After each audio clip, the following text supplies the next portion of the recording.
네, 이번은 세상의 모든 경제 이슈를 알려드리는 시간이죠. 경제 언박싱 코너입니다. 매주 화요일은 한 주간의 부동산 이슈를 살펴보는 시간입니다. 오늘도 김인만 소장님 나와주셨습니다. 소장님 어서 오세요. 안녕하세요. 안녕하세요. 자, 우리 깐깐한 소장님께서 강력 추천했던 뉴홈이 청약 결과가 좀 나왔는데 놀랍습니다. 뭐 좀 어떻게 보고 계세요? 청약 결과 깜짝 놀라게 나왔는데요. 저는 그 정도 예상을 했습니다. 그 300대 1 정도 이야기를 했는데 그 말씀하셨어요. 300대 1 이야기했는데 283대 1이 나왔거든요. 깜짝 놀랐습니다. 돗자리 까셔야 되겠네. 너 자리 깔아야 되는 거 아니야? 지금 내 뉴스 할 때가 아닌데 하는 생각을 했는데 그렇네요. 평균 경쟁률이 283대 1 굉장히 높게 나왔고요. 일반 경쟁률은 645대 1 나왔습니다. 645대 1이면 거의 뭐 전교 1등을 넘어서 동네 1등 정도 해야 되는 수준이고 특별 공급은 121대 1. 아무래도 자격 요건이 생애 최초나 신혼부부, 다자녀 같은 특별한 자격 요건이 돼야 되기 때문에 상대적으로 조금 낮게 나오긴 했는데요. 이 중에서도 제가 보니까 신혼부부가 210대 1. 신혼부부가 좀 굉장히 높게 나왔고요. 생애 최초가 181대 1이 나왔으니까 신혼부부 생애 최초는 굉장히 높게 나왔고요. 노부모가 59대 1, 상대적으로 낮게 나왔고 다자녀는 20대 1. 부모님 봉양하시는 분들은 줄어들었고 다자녀는 더 줄어들었습니다. 그렇네요. 동작 수방사 뉴홈 거의 뭐 300대 1을 맞추셨는데 이거 어제 흑석자이 분양 끝나지 않았어요? 네, 흑석자이 뭐 청약했잖아요. 저도 했는데요. 아 그래요?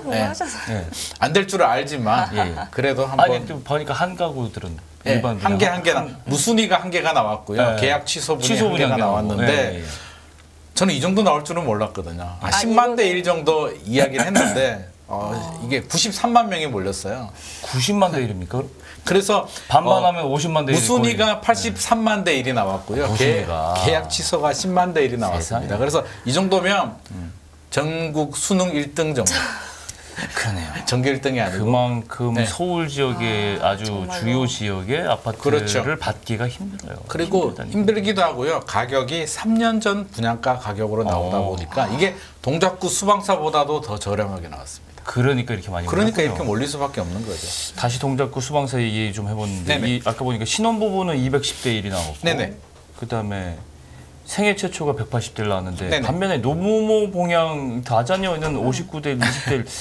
노부모 모시는 분들이나 다자녀 분들이 좀 적게 청약한 거예요? 아니면 그런 사람들이 줄어든 건가요?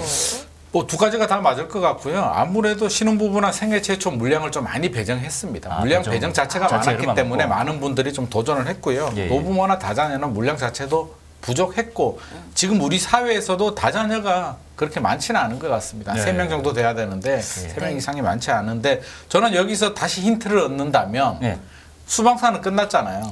이번 주에 지금 나누명 사전 청약을 하고 있단 말이에요. 고덕강일 3단지하고 남양주 왕숙, 안양 매곡지구를 하고 있는데 여기서 힌트를 얻자면 노부모 봉양이나 다자녀가 상대적으로 경쟁률이 낮다. 그러면 자격 요건이 되시는 분들은 물론 신혼부부나 생애 최초는 당연히 신혼부부로 하셔야 되겠지만 노부모나 다자녀 자격 요건이 되시는 분들은 좀 적극적으로 해보는 게 좋겠다. 그렇겠네요. 반에서 1등 정도니까요. 전교 1등은 아니고 반에서 1등 정도니까 저는 상대적으로 경쟁이 상대적으로 유리하니까 좀 적극적으로 해보시는 게 좋을 것 같습니다.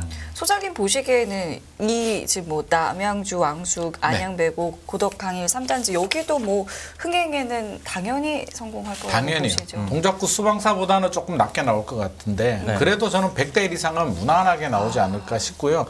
이 중에서 이제 가장 인기를 끄는 곳이 고덕강일 3단지입니다. 아무래도 서울이죠. 서울인데 아무래도 서울에 관심이 좀 많잖아요. 그래서 수방사도 좀 인기도 많고 고덕강일 3단지 제가 지난주에 다녀왔는데 현장에 가보니까 위치도 굉장히 좋더라고요. 지하철역하고는 조금 거리가 있지만 주변에 아파트 단지들이 잘 구성되어 있고요. 인프라가 좋기 때문에 야 이거 진짜 해볼만 하다라는 생각이 들어서 제 딸한테도 빨리 전화해가지고 야 이거 꼭 해야겠다라는 이야기를 했는데 이게 토지 임대부 주택입니다.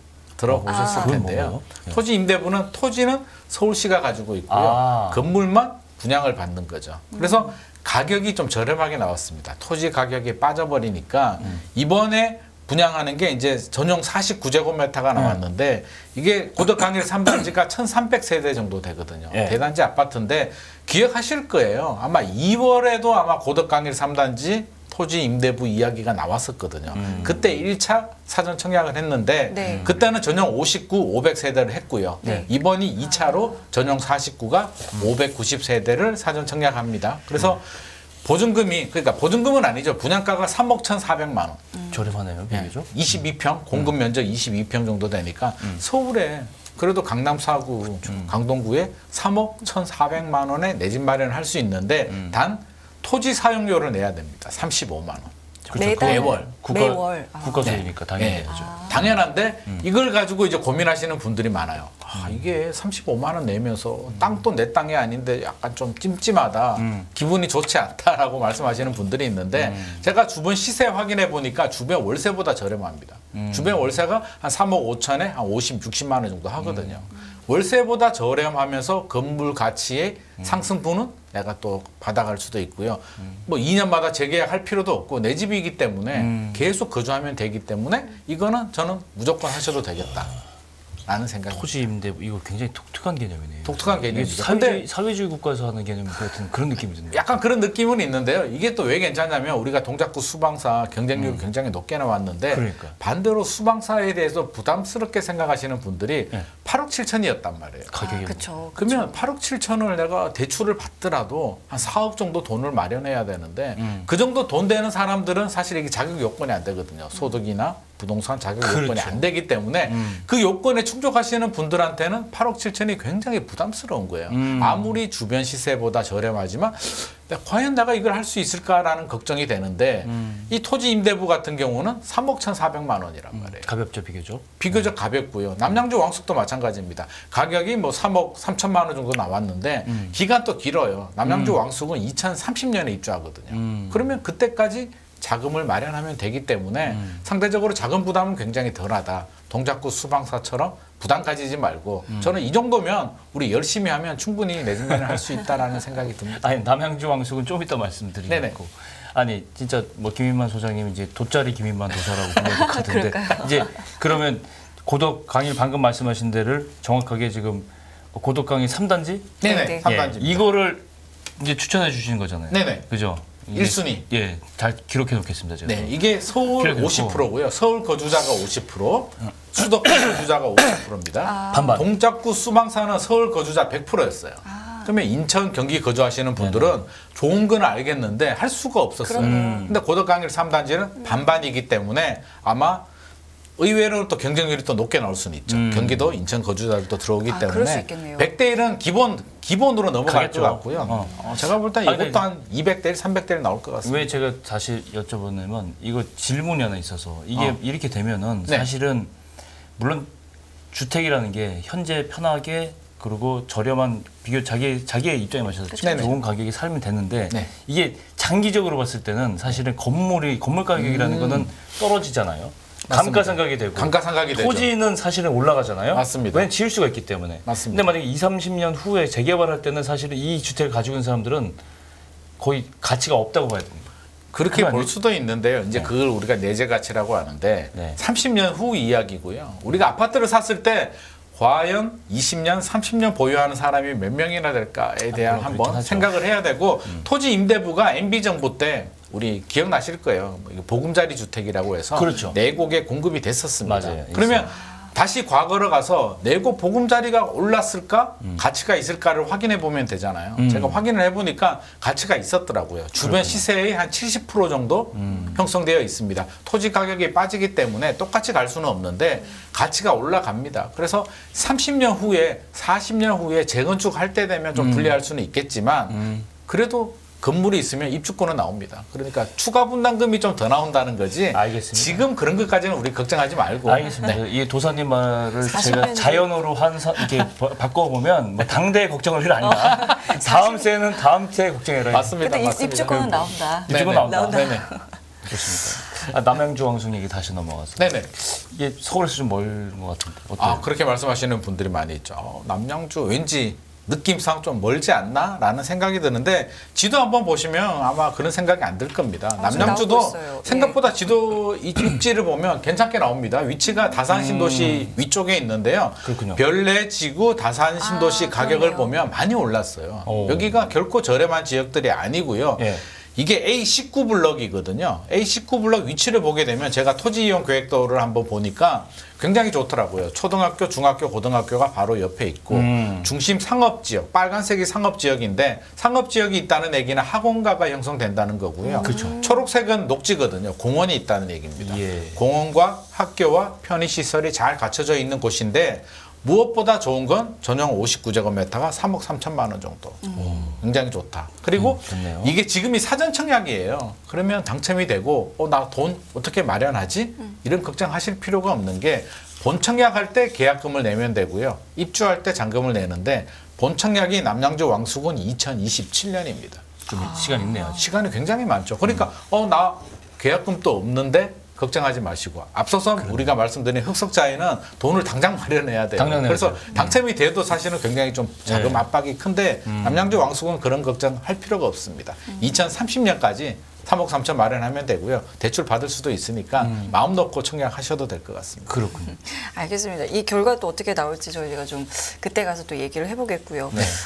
주제를 좀 바꿔서 역전세 이야기 해볼게요. 역전세 우려가 좀 커지고 있다 이런 뉴스가 나오고 있는데 지금 뭐 많이 심각한 상황인가요?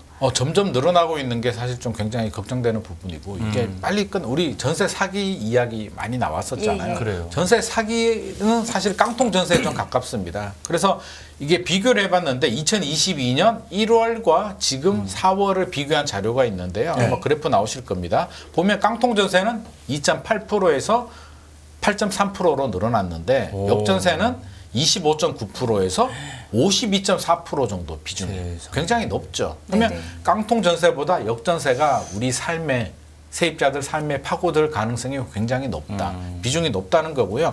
우려스러운 거는 지금 300조 이야기가 나오는데 1년 이내 계약 만료되는 전세 보증금이 300조 정도 된다. 이게 무슨 말이냐면 2021년 하반기, 2022년 상반기 보증금 계약된 보증금 금액을 합치면 300조가 나오는데요. 이 숫자가 왜 중요하냐면 2년이 지나잖아요. 2년 단위로 이제 재계약을 하게 되는데 그때 먼저 터지는 거죠. 그렇죠.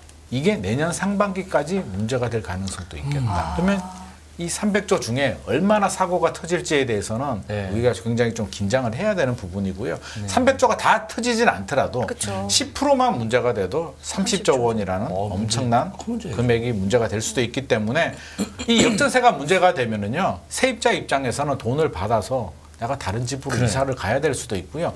분양받은 집이 있을 수도 있잖아요. 내가 9월에 분양받아서 입주를 해야 되는데 계획을 다 세웠는데 전세금을 못 받게 되니까 이사를 못 가게 되고 분양받은 집에 또 잔금을 못 치는 이런 문제들이 생길 수도 있습니다. 방금 그 전세금을 못 받는 게 그게 역전세인가요? 지금 깡통 전세, 역전세 정확한 이슈 지금 방금 그림에는 나와 있는데 한 번 더 설명을 좀 해주세요. 이게 개념은 좀 비슷합니다. 전세금을 못 받는 개념은 비슷한데 깡통 전세는 뭐냐면 우리 세입자들이 집주인한테 전세금을 맡기고 집주인 집에 거주하다가 전세금을 받는 구조잖아요. 깡통 전세는 깡통이 되는 거죠. 내 전세금을 못 받는 구조인데 어떻게 되냐면 제가 예를 들어서 설명을 드릴게요. 집값이 10억입니다. 전세 가격이 9억이에요. 근데 집값이 매매 가격이 내려와서 8억이 돼버리는 거예요. 집 팔아도 안 되는 게 깡통 팔아도 전세고 안 되는 거죠. 집 팔아도 안 되는 게 깡통 전세네. 경매 넘기면 또 낙찰가율이 떨어지니까 안 되는 거고요. 그렇군요. 선순위가 있어도 문제가 되고 전세 사기가 이제 깡통 전세에 해당되는 부분이 있겠죠. 매매 가격이 떨어져도 문제고 역전세는 어떤 경우냐면 내가 2년 전에 4년 전에 전세 계약을 했는데 지금 전세 가격이 떨어진 거예요. 집값은 10억이고요. 전세 가격은 5억이라고 하죠. 그러면 경매 넘어가면 내 집값은 전세값은 받을 수는 있는데 4억으로 떨어진 거예요. 그러면 1억 원 전세자가 못 돌려주는 거지. 집주인이 1억 원이 없는 거죠. 그럼 1억 원을 못 돌려주는 게 역전세인데 뭐 경매 넘기면 가능은 하겠지만 우리 사회에 앞서서 우리가 비중을 말씀드렸잖아요. 역전세가 훨씬 더 많다. 그러니까 이게 정상적인 임대인들도 전세 가격이 떨어지게 되면 여유 자금이 많지 않기 때문에 역전세는 지금 우리 주변에도 굉장히 많고요. 나의 일이 될 가능성이 높습니다. 방금 비율이 아까 50%, 52% 이 얘기는 전체 전세 가구 중에 절반 정도가 집주인이 집주인이 역전세. 지금 그러니까. 전세 가격으로는 돌려주지 못할 가능성이 절반 정도 된다. 이렇게 보면 되는 거죠. 이거는 이제 이전 계약보다 내려가는 게 52% 정도 되고요. 그러니까요. 이제 돌려주지 못하는 거는 집주인 능력에 따라 가는데 따르지만 그 돈으로는 못 준다는 한국은행 통계가 나왔는데 한 80% 정도는 문제가 없을 것 같고요. 20%가 20% 정도 중에 대출을 받으면 14% 정도는 돌려줄 수도 있고 6% 정도는 대출 받아도 안 되는 분들이 있습니다. 그래서 이게 문제가 되는 거죠. 102만 호예요. 심지어. 맞습니다. 이게 102만 이게 10만도 아니고 100만인데. 그러니까 우리 사회에 미치는 영향이 굉장히 크고요. 부동산 시장에도 많은 영향을 줄 수도 이거 있습니다. 정말 정부 대책이라든가 전문가들이 많이 좀 협의를 해봐야 될 것 같아요. 그래서 지금 정부도 고민을 하는 게 이제 뭐 우리가 앞서서 제가 14% 정도는 대출을 받으면 돌려줄 수 있다라고 했잖아요. 네. 그러니까 이 14%에 대해서는 대출을 좀 완화해 주겠다. 라는 안도 지금 검토 중인데요. 집주인 반응을 보면 저한테도 제보가 좀 많이 들어오는데 집주인 반응이 이제 두 가지로 좀 나눌 수가 있습니다. 하나는 저는 좀 이해가 안 되는데 굉장히 뻔뻔한 경우. 나는 전세금이 떨어지니까 못 돌려줘. 그냥 보증보험 가입했으니까 허그 가서 돈 받아. 라고 뻔뻔하게 이야기하는 집주인들도 의외로 많이 있고요. 비양심적인 거 아닙니까 그건? 말도 안 되는 거죠. 예, 말도 안 나라에 되는데도. 떠넘기고 난 몰라 배째 뭐 이런 거죠. 그렇죠. 근데 세입자 입장에서는 굉장히 답답하고 그렇죠. 돈을 맡겼는 집주인이 못 돌려준다라고 하니까 답답하고 또 한 부류는 열심히 노력하는데 진짜 조금만 기다려달라. 나가 대출이라도 받아서 주려고 하는데 DSR이 안 나와서 지금 힘들다. 조금만 기다려달라고 하시는 분들이 있는데 DSR 완화를 하면 이렇게 후자 같은 경우 네네. 집주인이 이자를 내면서 노력을 하는 집주인들한테는 좀 도움이 될 수도 있을 것 같습니다. 그렇군요. 효과가 좀 있을 것 같으세요? 부작용 같은 건 없을까요? DSR 완화 같은 이게 거. 사실 두 가지가 다 문제가 되는데요. 지금 DSR 완화 이야기가 나오니까 비판의 목소리들이 나오죠. 무슨 소리야? 형평성 문제. 형평성 문제도 되고요. 아니 돈 벌려고 갭 투자를 했는데 왜 그분들한테 또 우리 세금이 투입이 돼서 가계부채 문제가 생기느냐라는 목소리가 나오는데 저는 또 그런 생각이 들어요. 결국에는 전세금 못 받으면 우리 또 서민들 세입자들이 피해를 받기 때문에 좀 선별해서 무자본 갭 투자 이런 거는 해주면 안 되겠지만 선량한 임대인들 노후 준비를 위해서 한 채 두 채 가지고 있는 분들이 전세금이 떨어져서 대출을 받으면 해결해 줄 수 있는 분들 이런 분들에 대해서는 선별적으로 좀 지원도 필요할 것 같습니다. 문제는 그거예요. 이게 도덕적이나 이 어떤 경제 윤리적으로 보면 사실은 도와주면 안 된다고 저도 생각하는데 맞습니다. 이 문제가 전체 국민들에게 전체 경제에 미치는 파장을 생각하면 손해에 또 손해로 돌아올 수 있단 말이죠. 그래서 나서야 된다는 거죠. 이게 고리에 고리를 물고 세입자가 돈 못 받으면 아까 제가 앞서서 말씀드렸듯이 분양받은 집에 이사도 못 가고 새로운 집에 계약을 했는데 이거 뭐 이사를 못 가게 되면 또 계약 펑크가 날 수도 있는 거고 매매 전세 가격이 이렇게 또 침체를 해버리게 되면 또 부동산 시장에도 굉장히 안 좋은 영향을 주게 되고 결국에는 미분양에도 문제를 주고요. PF 대출까지 또 금융시장까지 불똥이 튈 수도 있기 때문에 아마 정부도 그냥 내버려 두기에는 역전세 문제가 너무나 심각한 문제예요. 이게 형평성 문제만 따질 그런 사안은 아니라는 점에서 제가 좀 말씀드려봤습니다. 네네. 네. 알겠습니다. 그럼 오늘 여기까지 이야기 나눌까요? 예. 알겠습니다. 그럼 김인만 소장님은 저희가 다음 주에도 뵙겠습니다. 오늘 말씀 고맙습니다. 감사합니다.